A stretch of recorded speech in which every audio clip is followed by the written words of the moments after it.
Hello, Hello, everyone. everyone. Welcome back to Welcome Refugee back to Matters, Refugee Matters, a series where we a unpack series where we topics. unpack topics. Sorry, can folks mute? So sorry about that.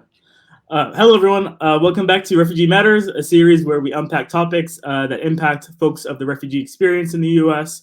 I'm Kosar Kosar, the multicultural organizer with the Tennessee Immigrant and Refugee Rights Coalition, and I'll be one of your co-moderators for today. We are also joined by Sharon Naiji, Communications and Strategic Partnerships Director at the Louisiana Organization for Refugee and Immigrants, who will also be co moderating today's episode on Black History Month.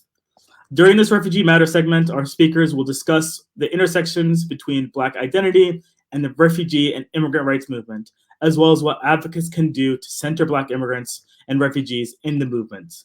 So now I'll pass it to my friend, Sharon.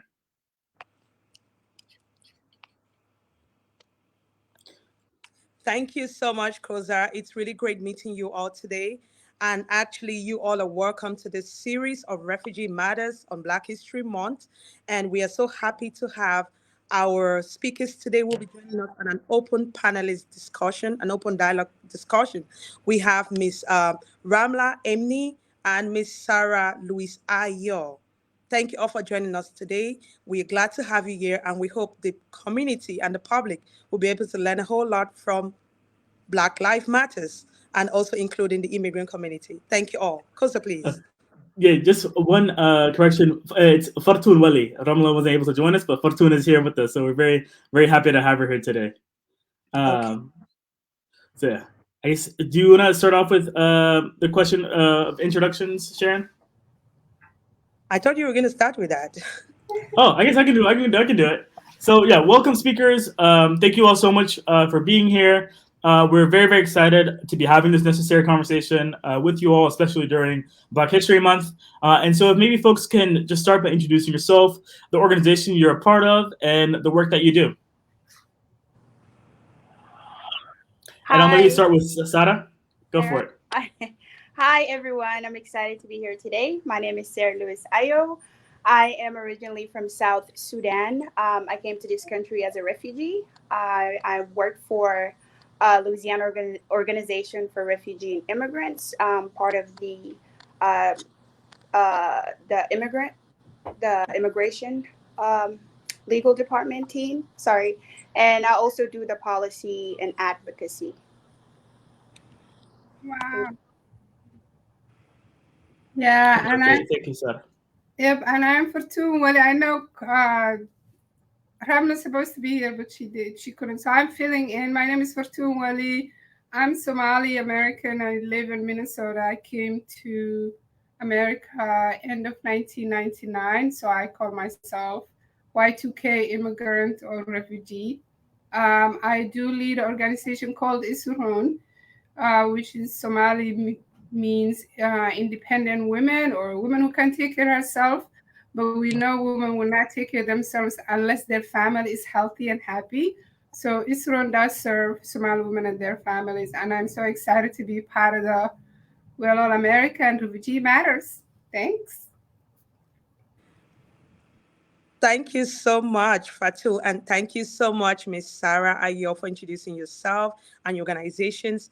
And we are so grateful for you all. We appreciate you being here today. We often don't have the space to center Black refugees and immigrants. The Lasha Refugees and Immigrants' Rights Movement has so far for so long not centered the Black migrant experience, despite the fact that Black migrants are the most disproportionate affected by the immigrant system. And we want to know from you, can you please tell us a little bit? Have you, in your personal or professional life, experienced discrimination as a Black migrant? I guess I'll answer that. I personally have. I think ever since I came to this country, indirectly have experienced discrimination. But one thing that was vividly, and I feel like it created trauma into my life, is when I was 22 years old. I was taking my cousin to the airport here in Baton Rouge, Louisiana, and I remember um, just grabbing. It was 4 in the morning. I was grabbing my mom's I grabbed my mom's car keys. And as an African, it was 4 in the morning. I left my wallet in my mom's room and I didn't want to go in there and wake her up. So I grabbed her keys to take my cousin to the airport. And I remember just parking the airport, and she was running late. I parked in the airport area near the door, and she got out and she ran to go because she didn't want to miss her plane. And I was like, okay, you just go in and I'll grab the rest of the bags for you. And I remember just opening my trunk, taking her luggage out, and a police officer just out of nowhere stopped me and he was like, "You're not supposed to park here." And I was like, "No, sir, I'm not even parked. I'm just here to help my cousin out." And he was like, "License and registration, please." And I remember when he said that, I was like, "Oh Lord, I'm in my mom's car." So I was trying to explain that to him, and he was like, "Okay, okay, okay," being very dismissive. Was like, "What's your name? What's your name?" And I'll look you up. And I just remember saying Sarah Lewis, and before I could say the Lewis, Sarah Lewis Ayo part, as my name does have a hyphen in it, he just looked at me and was like, "I'll be right back." To the car, and coming back, it was like, "I cannot search you up," and immediately handcuffed me. And at that moment, I was just like, did you search Sarah without an H? Did you put the hyphen? And he did not want to hear me at all.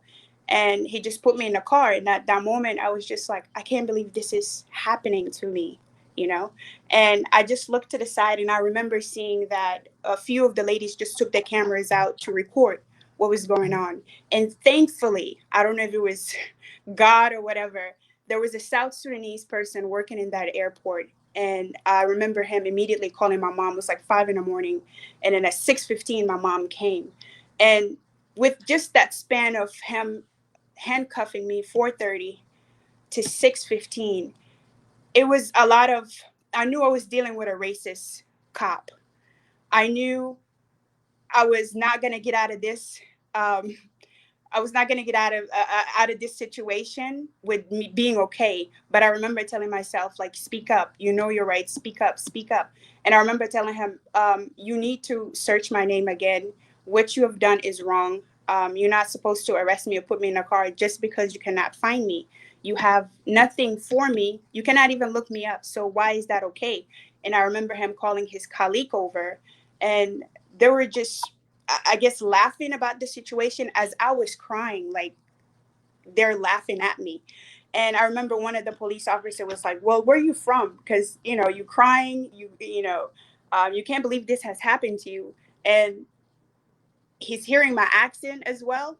And so he came up and was like, "So where are you from?" I was like, "South Sudan." "How did you get here? Did you get here by a boat?" And I immediately just shut down.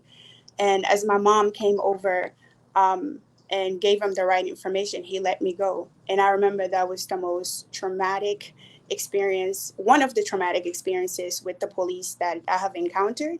And I feel like that was based on discrimination, not only because I was Black, but that the fact that you're making fun of me for being African and you stereotype me based on my name. So that's my experience with experiencing discrimination as a Black immigrant. Thank you. So sorry you went through that, Sarah. And as the reality of it is, regardless of where we come from, what country, it's the first thing that people see is our skin color, and that's kind of the basis of discrimination, and it's still very prevalent to this day, and with your experience. So yeah, just so sorry to hear about that experience. And yeah, I guess I'll pass it to Fortune to share a little bit about her Yeah. experience. Oh, sorry, Sarah. It's so first I really want to acknowledge what's the topic today we're talking about as a Black immigrant refugees, acknowledging the African American community who have been here hundreds of years and have dealt with racism and discrimination and slavery that is still happening in a different way.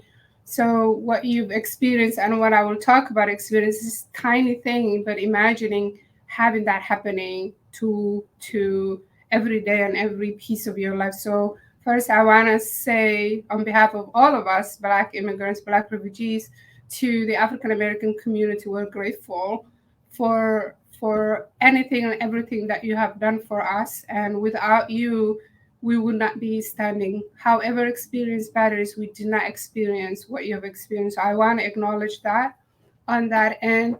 Minnesota, you know, it's very progressive state, but being a Black, but also wearing a scarf, it's almost like your identity as being Muslim Black. And they say you're Somalian, you're what are you? They already have a list of things that they've identified as a threat, as a deficit, as a very inferior human being. Um, and that so our building is a Lake and 16 Lake Street, where when our brother's been murdered, there were a lot of riots, a lot of things that happened. So one day, and I have the video, two white cops show up in our building. We have all of our staff there, and they said, we need the camera, security camera on your building because there was a car accident that happened in front of our building. Therefore, we need the camera. And then the staff, as soon as they saw the two white cops, one of them ran back and said, there are cops here.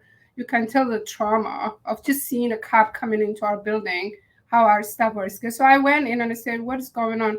But one of my staff is a white woman, one of my colleagues. I'm standing in front of him and saying, hey, I'm Fortune, I'm the lead for the organization. What can I help you with? He's directly looking at Janet, who's one of my staff, and he's talking to her. And she said, excuse me, I am one of the staff. The woman who's standing next to you, her name is Fortune, and she's the boss of the building. He's not looking at me. He's just addressing her. So she got mad and said, stop what you're doing. Talk to her. Eventually he looked at me and he's like, I need to go get the camera for me. I said, first of all, do you have a warrant? Do you have anything that will tell you who are you? I'm not going to give you our videos. We have families who come in with different crises. I'm not giving it to you. Oh my God, he went ballistic on me. And so our young staff started videotaping him. Him and I went and I said, you're a bully. I have my rights. I know that I own the building. The community owns it. If you really need a video of what happened in front of my building, go get a warrant.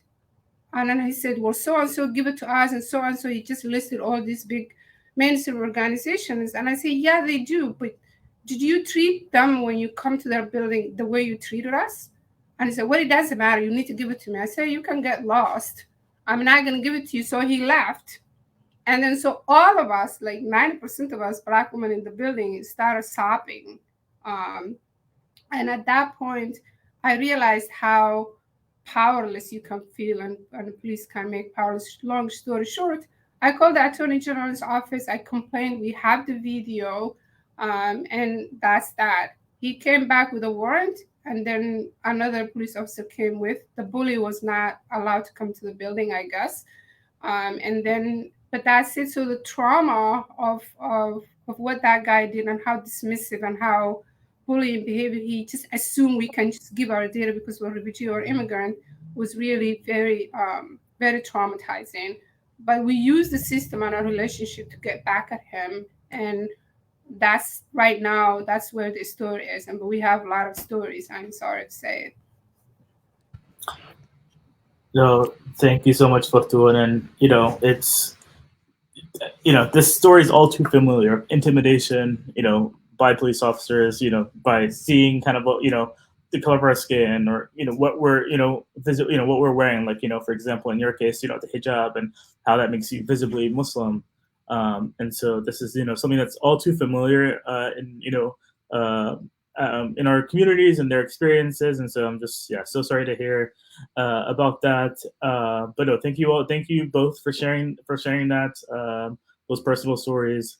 As mentioned, briefly, there's a long-standing history of discrimination against Black people in this country, from the time of enslavement of Black people to the Jim Crow era, which led up to the Civil Rights Movement, to today's police violence and mass incarceration of Black people.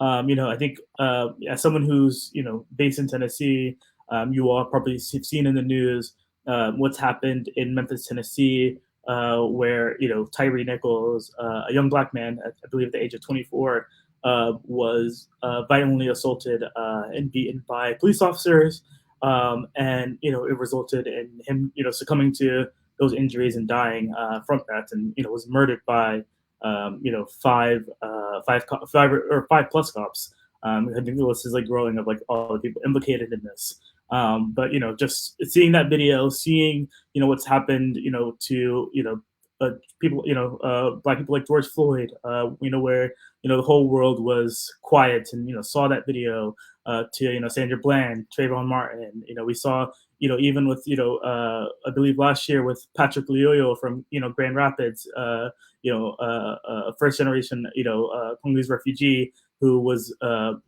murdered and executed by police officers.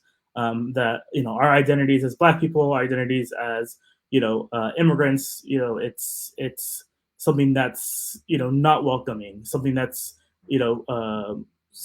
susceptible to violence, when that should not be the case.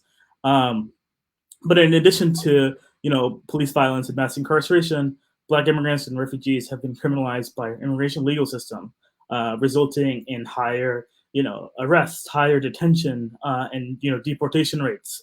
And so, how have you been able to in your capacity as an organizer, as part of an organization, or just as an advocate, to address the criminalization of Black immigrants in your community? And so, I'll maybe start off with Sarah. So I think whenever that happened to me, the story that I just told with the police in the airport, I think for a good 5 to 6 months, I was not able to drive. I was fearful of everything because I felt like at any moment a police officer can just target me and and take me in, or God knows what happens. But I remember just telling myself that I could use that to empower myself and empower the people around me, and people that look like me, and people who might have to go through what I've went through. And luckily nothing happened, yeah, but it could be anybody else. And I remember just starting with my siblings, and then the Sudanese community, then the South Sudanese community. I wanted to educate them about the existence of the US immigration law, that it never worked for us, right? It was never created for us. It was created for white Europeans, right?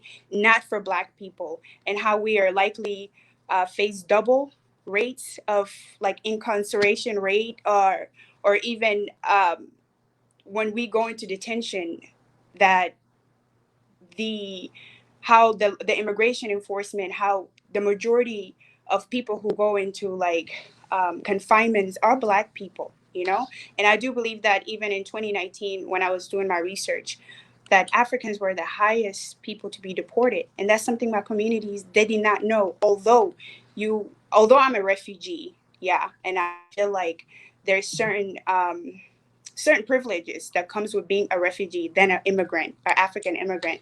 There's some stuff that my community did not know of, and how Africans being the highest in deportation, and even if they want to seek asylum, they're the highest in denial for seeking asylum. I believe that just educating my community and letting them know of immigration issues, and letting them know about what's like to be in detention centers, it might help them or help other people that they know going through that, and teach them ways that, okay, you have rights. There's certain rights that you have to follow. So that's ways that I could educate my community, that I have been educating my community, just advocating and teaching them about immigration laws. Wow, impressive. For our side, let's talk about the detaining Black immigrants. Two of my nephews, one I had to do a bond for $22,000. He and others right now, they're just sending into different detention cities in America.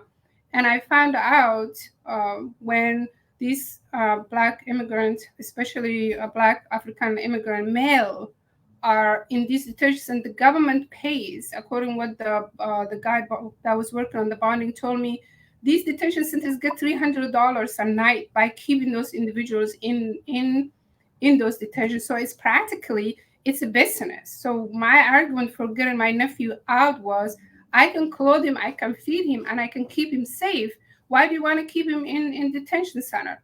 And then looking back, we were like, oh, the government is really paying $300 a night. So you can see even detaining individuals in 2022 and 2023 and moving forward, there could be a way that right now earning income is becoming by detaining our boys, and our young men too. And so the one thing is, our community, what we do here at Isron, first we creating a culturally specific high illiteracy of the system. Sarah, what you talked about, we're busy in living, we're busy in surviving. And also what the institutional racism does to is, it is still in us. There's not enough for you, there's not enough place for you, you don't contribute anything, and you take away resources from us. So what we're doing, hiding and hiding and hiding and hiding and being isolated, and then we become welfare recipients, which is right again feeding the system and making our kids and our families are vulnerable to be criminalized, and being living in a zip codes where the education system is bad. And so you can just see the conveyor belt through prison system is happening. So what we're doing at Isrun is, number one, singing and 24/7 installing people that there's strength in being African, there's strength in being in who you are, and reminding individuals how much we maybe went trauma, but how much opportunities exist if we use our own strength, build on it. Don't just be an empty box because the system is telling you you're nobody. We need to remind ourselves that we're not only people body, but we're also smart. We can do a lot. In Minnesota, I don't know if you guys know, half of our workforce is in a Black immigrant. Healthcare, group homes, the aging population, who's doing all that work is Black immigrants. So the last thing I would say is, one deficit area that we need to deal is, how do we find people who look like us, who we can go, like Sarah's trauma, my trauma. I can't just see a wide social work, even though I have many of them. I can't just talk about my racism experience to a white social worker. It's going to trigger me. I'm not going to be honest to them. So, pushing our next generation, and third generation, and fourth generation to find social workers of color, social workers of immigrant background, so then we have a way to detox so our trauma doesn't paralyze us. So, it's a lot of work to do. Thank you so much, Fatum, and thank you so much, Sarah, for saying all you said. I can actually personally relate with your stories, because one thing Koza said was about what is happening in Tennessee and the killing of the young 24-year-old immigrant. It is so sad to see this across the nations, and I believe that it is high time we don't stop speaking up, because we have our voices. The only difference between us and Patrick Laloyer, us and George Floyd, is the fact that we have not actually been killed, and the fact that we have a voice. Sarah was safe from that situation because her mom came and someone was able to speak up. I have also been victimized by police. I've also experienced that. And that actually leave everyone in PTSD and trauma. We see a reflection in these cycles going on over and over. And that's why at Lori, we have taken upon ourselves to educate and empower refugees and immigrants to be self-reliant, because we realize that people have to speak up. We have to keep educating our communities. We don't have to relent. We have to keep speaking up about these issues. It is very important that we don't stop. We have to keep educating, and we can make a difference. And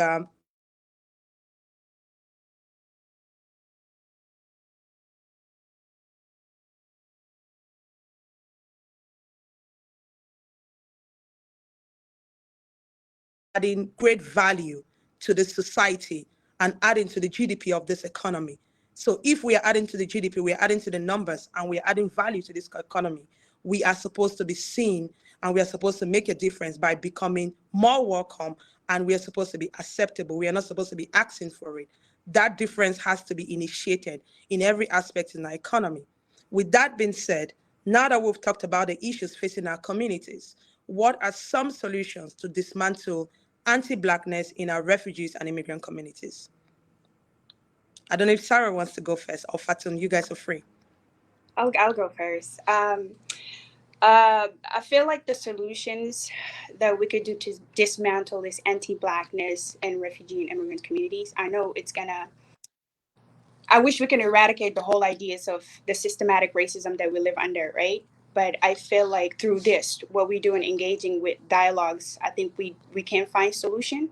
And here, just working for Lori, we do a lot of advocacy with like the legal matter. We have programs where we go out and advocate for knowing your rights. As an immigrant or as a refugee, we do know your rights and what it means whenever you get stopped by the police, how you should conduct yourself.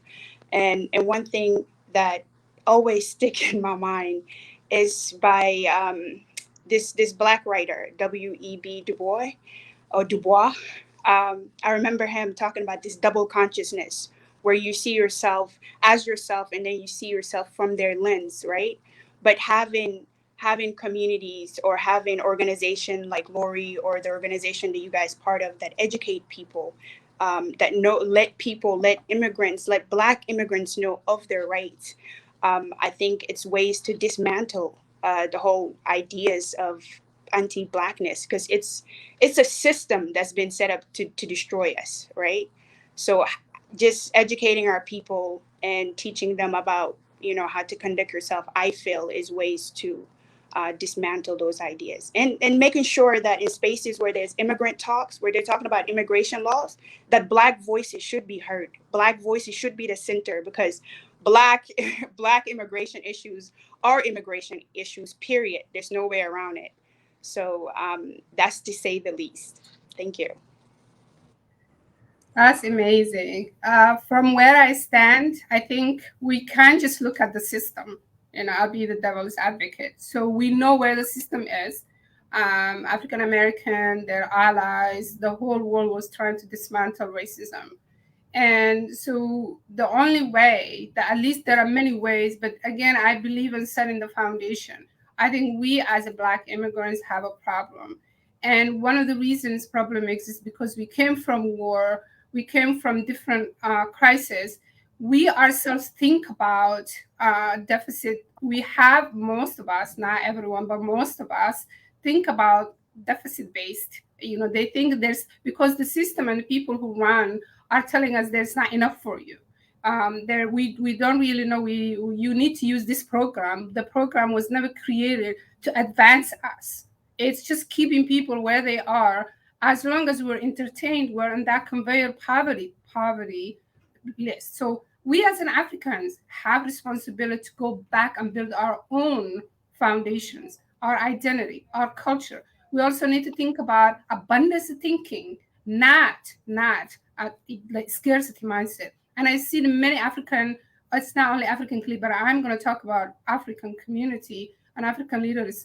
Even if it's happening in the continent, we're always thinking about scarcity mentality. We come from an environment that is not only the money, but there's rich family values, community values, culture that is so strong that however much PhD you have in America, you will never learn. That's where our grandparents come in. We need to sit that up. If you see a Nigerian, if you see a West African, different communities, you can't just dismiss them and say, well, they're from there, they're from that. We need to come together and say what our assets are, promote our assets, number one. Number two, don't think about scarcity. If I'm standing next to you, what do you know, Fortune? What areas are you good at? Hey, we need to figure out how to collaborate to each other and know that there's so much resources that all of us are enough. So we need to dismantle the scarcity mentality. We need to talk to each other, religious, Black, orange, where you came from, it doesn't matter. We need to talk to each other.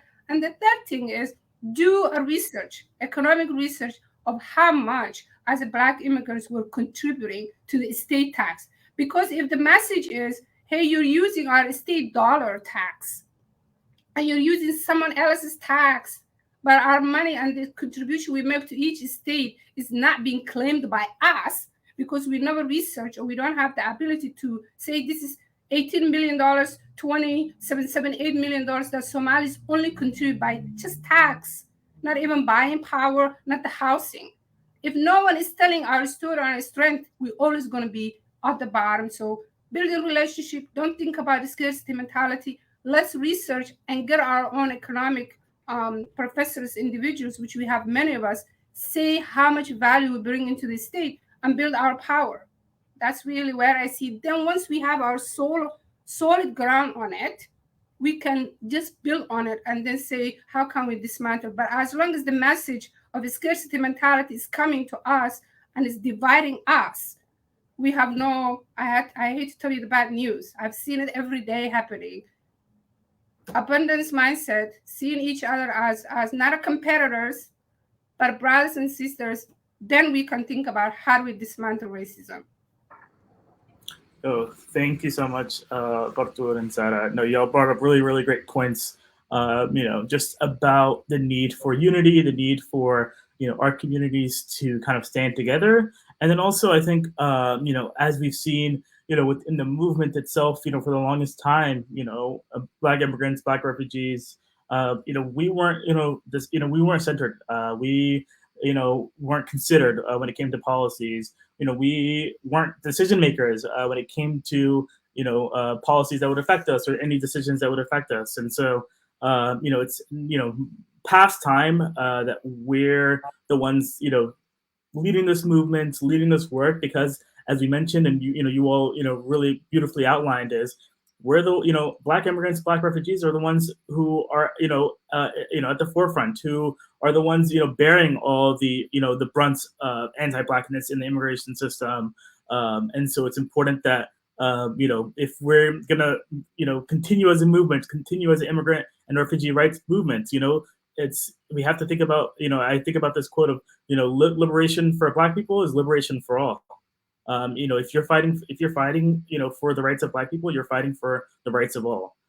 So I really, really appreciate the conversation that you all touched upon, and yes, I think hopefully people can take away some of these key insights that you all provided. But thank you all so much just for sharing experiences and providing such great insight on these issues.